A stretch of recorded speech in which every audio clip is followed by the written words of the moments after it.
Good afternoon, everybody, and welcome to our 2:30 stress break for today. My name is Joey, and our topic is going to be self-care. So just before we get into that, building a little bit on our work from yesterday, we're going to take a quick second to check in with our body and see if we're holding on to any stress. So if you can quickly check, can you relax your jaw? Can you relax your shoulders? And can you relax your stomach? And if you're like me, you noticed you're holding a little bit of tension in those places. That quick check-in can allow us to understand how we're doing during our day and let us note when it's a good time to take a few deep breaths. So just to start out this activity, we'll take 5 deep breaths, and if there's any spot in particular that was a bit tense for you or felt a bit tight, I'd like you to just focus on that area as we do this quick breathing. So if everyone take a nice deep breath in and out. In and out. In and out. In and out. And one last one. In and out. Check back in to see if you know spots are a little bit more common than they were before. So our topic for today is self-care. Just like it sounds like, self-care are things that we can do to take care of ourselves. And although as a concept it's pretty simple, it's actually kind of hard to put in practice sometimes, mainly because we don't provide the time for ourselves during our day to do that. And so today we're going to brainstorm a bit what we can do for self-care, how we can understand it, and then think about how we can implement it during our day. So self-care is not the same as soothing. Sometimes people immediately think of soothing activities when they think of self-care.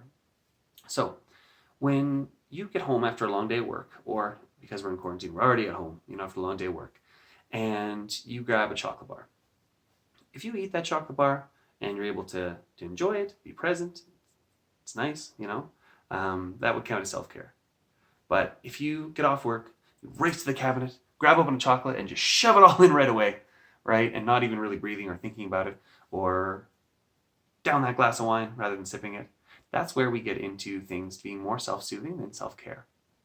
So even if you don't do too much of something, the way you engage with it can sometimes put it in that category of self-care or not.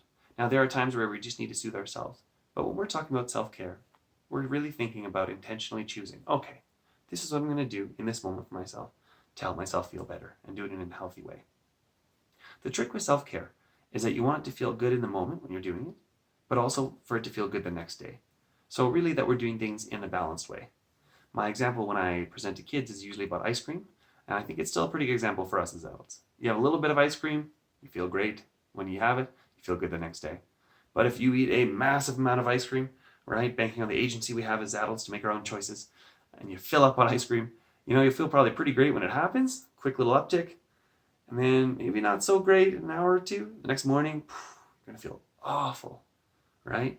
And we can see how, because self-care is there to help build us up and help progress, and keep us healthy. If it gives a nice little uptick, but then we really go down and actually end up worse off than when we started, that no longer counts as self-care. It's really easy to do activities and start getting into it, and then to do it too much. And we can do this with everything. Reading, exercise, even spending time with our family, when done without breaks, without stop, can turn into something that's no longer healthy. So I just want, when we're doing some brainstorm today, to think, does this activity make me feel good while I'm doing it? And does it also make me feel good once I'm done? The second piece that makes it difficult to do self-care is really to find the time to do it. And so we're going to think about different timed activities that we can do to help us for self-care, because maybe we only have 10 seconds. Maybe someday we have 10 minutes, right? And I think it's good to know variations on that. So what we are going to do is we are going to do a bit of brainstorming for self-care, and I'm going to do it with you. And so I'll just ask you to think of, what things can I do that make me feel good, that make me feel calm, that make me feel safe? I'm just going to ask that we write down some of those. Now, I'm going to put a few categories into place here. I want you to brainstorm something you can do if you have 5 seconds, if you have 5 minutes, and if you have 30 minutes. So 5 seconds, 5 minutes, and 30 minutes. And for those of you without kids, maybe that 30 minutes can be an hour. So I'm going to give you some time, about a minute or two, but if you need longer, feel free to pause the video. And we're just going to think of what can we do to keep ourselves healthy, to keep ourselves safe. Okay, so we'll start the brainstorm now.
All right, everybody. If you're still working, feel free to pause the video. And if you're done, I just wanted to share a few of mine, just to kind of get maybe some brainstorming going if people had trouble coming up with things. For the 5 seconds, I might put on a new pair of socks. It's always nice. Sometimes simple is best, right? Put on a new pair of socks. And I also might take a couple deep breaths and do a little stretch, a little 5-second stretch, even just a little bit. For 5 minutes, if I had 5 minutes, I might listen to a song I really like. I might grab an apple, something like that, or a coffee.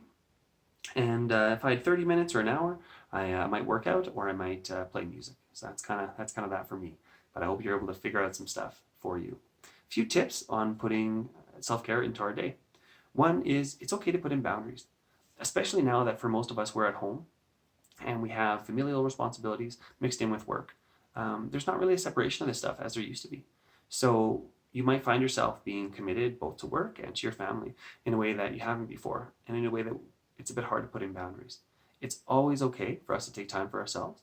We will burn out if we don't. And so putting in those boundaries is part of the way we show appreciation and concern and care for our work and for the loved ones around us.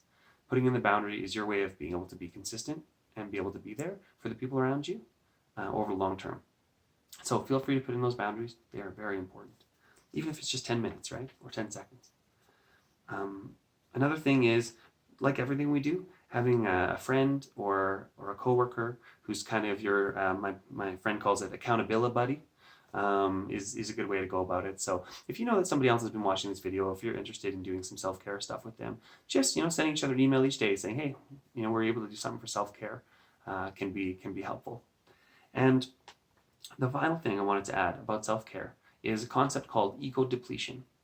So ego depletion is the idea that we have a limited amount of capacity to do things that we don't want to do kind of every day or every week.